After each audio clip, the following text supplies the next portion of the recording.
मित्रांनो, सप्रेम नमस्कार. आपण पाहतात सन्मान न्यूज 14. नमस्कार. नाशिक पश्चिम विधानसभा मतदार संघातील निवडणूक संपन्न झालेली आहे आणि या निवडणुकीमध्ये आमदार सौभाग्यवती सीमाताई महेशिरे या तिसऱ्यांदा विजयी झालेल्या आहेत. या विजयाच्या एकूण प्रक्रियेमध्ये सातपूर विभागातून भारतीय जनता पक्षाचे मंडल अध्यक्ष श्री भगवानजी काकड यांचा महत्त्वाचा सहभाग आहे. भगवानजी काकड आज आपल्या सन्मानच्या कार्यालयामध्ये आलेले आहेत. भगवान भाऊ, आपलं सन्मानच्या कार्यालयामध्ये मनापासून स्वागत. निवडणूक प्रक्रिया सुरू झाली आणि त्या दिवसापासून किंबहुना त्याच्या 6 महिने अगोदर आपली विधानसभा निवडणुकीची तयारी सुरू होती. मग मतदार याद्या जमा करणं, कार्यकर्त्यांचं संघटन, नेमकं प्रारंभीच्या काळामध्ये आपण काय काय केलं? आमचा भारतीय जनता पार्टी हा जो पक्ष आहे त्या पक्षाचं निवडणूक आल्यानंतर आम्ही काही काम सुरू नाही करत. आमचे त्याच्या अगोदरच खूप अशी निवडणुकीच्या दृष्टीने, जिंकण्याच्या दृष्टीने तयारी चालू असते. मग ती आमचे बूथ प्रमुख असो, पन्ना प्रमुख असो किंवा शक्ती केंद्र, ह्या माध्यमातून आम्ही जे मतदाराचं प्रत्येक घरोघर पिंजलं, आम्ही प्रत्येक बूथच्या याद्या तयार केल्या, तिथे नवीन नवीन मतदार तयार केले, त्यांची नावं नोंदवली आणि प्रत्येक मतदारापर्यंत आम्ही संपर्क केला. आणि जे शासनाने आपलं जे महायुतीचं सरकार होतं शिंदे साहेबांच्या नेतृत्वाखाली, त्यामध्ये आमचे लाडके देवाभाऊ होते, फडणवीस साहेब, त्याच्यानंतर अजितदादा होते, यांच्या नेतृत्वाखाली जे महायुतीचं सरकार होतं यांनी त्या खूप छान अशा योजना सामान्य जनतेसाठी आणल्या. त्या लाडकी बहीण योजना असो, 3 सिलेंडर मोफत असो, का शेतकरी आपले जे बळीराजा आहे शेतकऱ्यांसाठी वीज बिल माफ असो, अशा खूप योजना अशा आणल्या होत्या. त्या आम्ही घरोघरी पोहोचवल्या आणि त्याचं आम्हाला निश्चित असं चांगलं फळ मिळालं. आणि या योजना कशा पोहोचवल्या आपण? नाही, आम्ही प्रत्यक्ष मतदारांशी संपर्क केला, घरोघरी गेलो, आम्ही असे मतदारांना भेटलो आणि संवाद साधला आणि आम्ही अशा प्रकारे आम्ही त्या मतदारापर्यंत पोहोचलो. अच्छा. आमदार सौ सीमाताई हिरे यांनी एक संपर्क कार्यालय सुरू केलेलं आहे गेल्या 10 वर्षांपासून. या संपर्क कार्यालयाचा मतदारांना, महिलांना किती लाभ झाला? आता जर तसं म्हणायचं झालं तर जे आमच्या लाडक्या ताई आहे, सगळ्यांना ते लाडक्या ताई म्हणतात, अशा आपल्या कार्यसम्राट आमदार सौ सीमाताई महेशिरे यांच्या माध्यमातून जे आम्ही विकासाचे वारे, खरोखर विकासाचेच वारे नाशिक पश्चिम मतदारसंघामध्ये होते, त्या विकासाच्या वाऱ्यांनी त्या अशोकनगरच्या जो सातपूर भागात जे जनसंपर्क कार्यालय ताईंचं, त्या माध्यमातून ताईंनी खूप असे लाभार्थींचे कामं केलेले आहे. 2-2.5 हजार महिलांचे प्रत्यक्ष कामं झालेले, काही महिलांचे फॉर्म पण भरून घेतलेले आहे, काही महिलांचे साधारणतः 25-30 लाखाचे गृह कर्ज सुद्धा माफ झालेले आहे.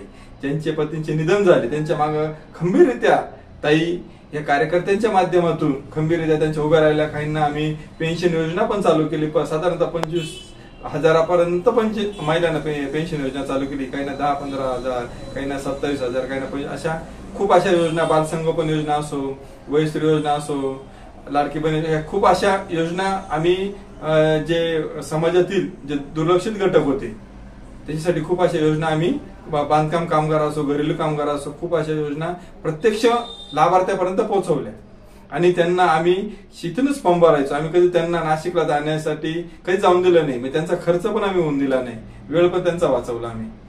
आणि मग प्रत्यक्ष उमेदवारी जाहीर झाली आणि आपण प्रचाराला सुरुवात केली, घरोघरी जात होता, त्यावेळी तुम्हाला मतदारांचा, महिलांचा काय प्रतिसाद लाभला? साधारणतः जे गेल्या 10 वर्षामध्ये आपल्या ताई सीमाताई यांचे खूप असे मतदारसंघामध्ये खूप असं विकासाचे कामं केलेले आहे. त्या विकासाचे कामं बघून पक्षाने त्यांचा विश्वास ठेवला आणि त्यांना पुन्हा उमेदवारी दिली, का त्यांना माहिती होतं पक्षाला निश्चित विजयी होती. आणि ताईंनी नंतर उमेदवारी जाहीर झाल्यानंतर आम्ही सर्व कार्यकर्त्यांनी निश्चय केला की ताईंना आपल्याला परत, आणि आमचं असं आहे की उमेदवार कोण बघत नाही, आम्ही कमळ हे चिन्ह आमच्यासाठी उमेदवार असतं आणि आम्ही कमळ हे चिन्ह घरोघरी त्यांच्या विकासाचे वारे घर लोकांपर्यंत पोहोचून आम्ही त्यांच्यासाठी मतदानाचं सगळ्या नागरिकांना आवाहन केलं. पण केवळ भाजप नव्हता तर तुमच्यासोबत महायुती होती, म्हणजे मग ती शिवसेना असेल किंवा राष्ट्रवादी काँग्रेस पक्ष असेल अजितदादांचा, किंवा रिपब्लिकन पार्टी ऑफ इंडिया असेल, असे घटक पक्ष होते, त्यांचा तुम्हाला किती सहयोग झाला?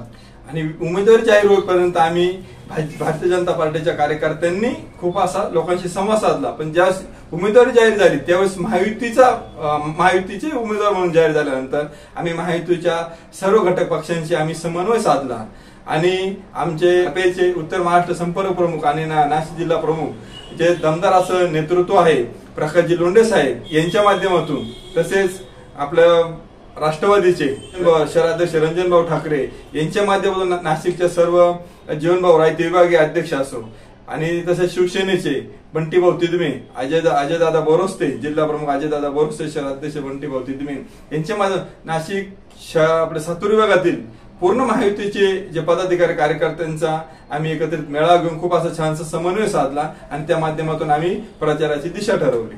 ओके, आपण प्रत्यक्ष प्रचार करत असताना शासनाची जी काही लाडकी बहीण योजना आहे त्यामुळे आपल्याला या लाडक्या बहिणींचा प्रचंड प्रतिसाद लाभला. आपला अनुभव काय आहे? आमचं एक साहेब असं असतं का आम्ही प्रत्यक्ष आम्ही घरोघरी प्रचार करतो.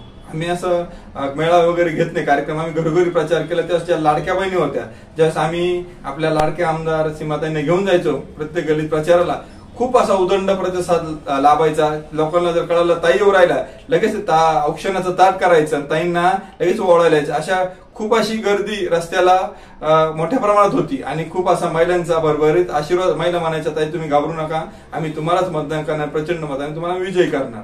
ओके, केवळ सीमाताई हिरे यांना नाही तर आपले औक्षण व्हायचं, तो अनुभव सांगाल? नाही, ताईंच्या जे शासनाच्या माध्यमातून ज्या विविध योजना झाल्या, लाडकी बहीण योजना झाल्या, तर त्यांच्या माध्यमातून जे मला सातपूर मंडलाध्यक्ष म्हणून जी मला जबाबदारी दिली, दुसऱ्यांदा जबाबदारी दिली, त्या माध्यमातून त्यांच्या खूप असे विकासाचे कामं या भागात केलेले, त्यामुळे सर्वांशी असा संपर्क झालेला आहे. आणि त्यामुळं महिला पण माझं पण औक्षण करायचं आणि त्याच्यामध्ये मला पण आनंद वाटायचा की आपण कुठंतरी काम केलं, त्याचं सार्थक झालं. एक मंडल अध्यक्ष म्हणून संघटनात्मक बाजू आपण कशी सांभाळली? तसं जर म्हणलं गेलं तर आमच्यावरती ह्यावेळेस जी 2014 आणि 2019 पेक्षा 2024ची निवडणूक खूप वेगळी होती. कारण इथून आमच्या संघटनेमधून खूप असे पक्षांतर झाले होते, दुसऱ्या पक्षात पण गेले होते, काही उभे पण राहिले होते. पण आम्ही ज्यावेळेस मला आपले महाराष्ट्राचे संकटमोचन आणि नाशिकचे प्रभारी गिरीश भाऊ महाजन यांनी सांगितलं, भगवान तू काही घाबरू नको, मी तुझ्या पाठीशी खंबीर उभा आहे. सध्याचे मुख्यमंत्री जे लाडके कणखर आणि सक्षम असं नेतृत्व आहे देवेंद्रजी फडणवीस यांचं, तसेच आम्हाला आमच्या संघटनेचे जे महाराष्ट्राचे प्रमुख आहे आणि आमचे जे पालक आहे, कुटुंब प्रमुख आहे असे चंद्रशेखर बावनकुळे साहेब, नाशिकचे प्रभारी आणि महाराष्ट्राचे संकटमोचक गिरीश भाऊ महाजन, तसेच नाशिक शहराचे जे आमचे नेते आहे विजयजी साने साहेब असो, माजी आमदार बाळासाहेब सानप असो, आमचे महाराष्ट्राचे प्रदेश प्रवक्ते लक्ष्मण सावजी साहेब असो, आणि आमच्या नाशिक शहराचे शहराध्यक्ष जे तरुण तडफदार शहराध्यक्ष जे कधी कार्यकर्त्याच्या आडी अडचणीला खंबीर असे उभे राहणारे, आमच्या पाठी उभे राहणारे प्रशांत जाधव, आमच्या नाशिक शहर सरचिटणीस आणि नाशिक पश्चिम मतदारसंघाचे ज्यांनी संयोजकपणे म्हणून जबाबदारी स्वीकारली असे आमचे काशीनाथ नाना शिलेदार, आणि प्रामुख्याने जे संघटनात्मक काम बघायचे विधानसभा मतदारसंघाचे विस्तारक गोविंदराव कुशारे यांनी खूप अशी मोलाची साथ आम्हाला मिळाली, खंबीरपणे असे पाठीशी उभे राहिले. आमचे शहराध्यक्ष प्रशांत भाऊ जाधव असो, आम्ही नाशिक पश्चिम मतदारसंघाचे संयोजक नाना शिलेदार असो, काशीनाथ शिलेदार असो, आणि आमचे महेश भाऊ हिरे यांनी मला धीर दिला आणि खंबीर असा आधार दिला का भगवान आपण घाबरायचं नाही, आपण तू न घाबरता प्रचार चांगल्या प्रमाणे व्यवस्थित नियोजन कर आणि प्रचाराला सुरुवात कर. त्याच्यामुळे एक माणसाला हुरूप आला आणि पाठीमागे कोणतरी उभा आहे असा आपल्याला आधार भेटला. तुमच्या प्रचारामध्ये भारतीय जनता पक्षाबरोबर तुमच्या युवा मोर्चा, महिला आघाडी आणि बाकी संलग्न संघटना या हिरिरीने पुढाकार घेतात, त्याविषयी सांगाल? आमच्या भारतीय जनता पार्टीमध्ये आमच्या 7 मोर्चे 35 आघाड्या आहे.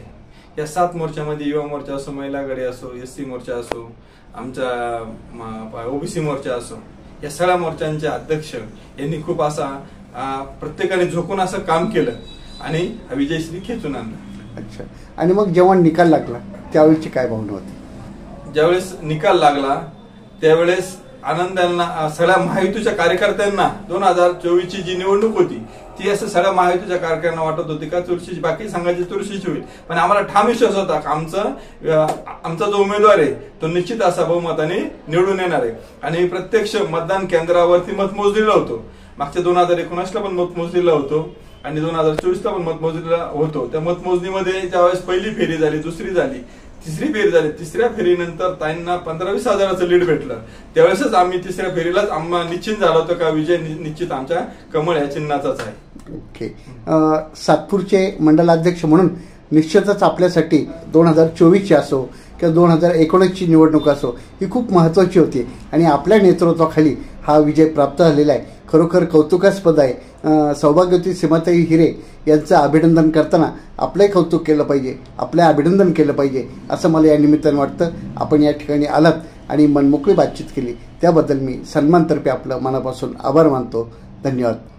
सन्मान न्यूज 14 साठी कार्यकारी संपादक राकेश पवार, विशेष प्रतिनिधी आकाश बकरे यांच्यासह मी रवींद्र एरंडे, सन्मान न्यूज 14, सातपूर, नाशिक. धन्यवाद.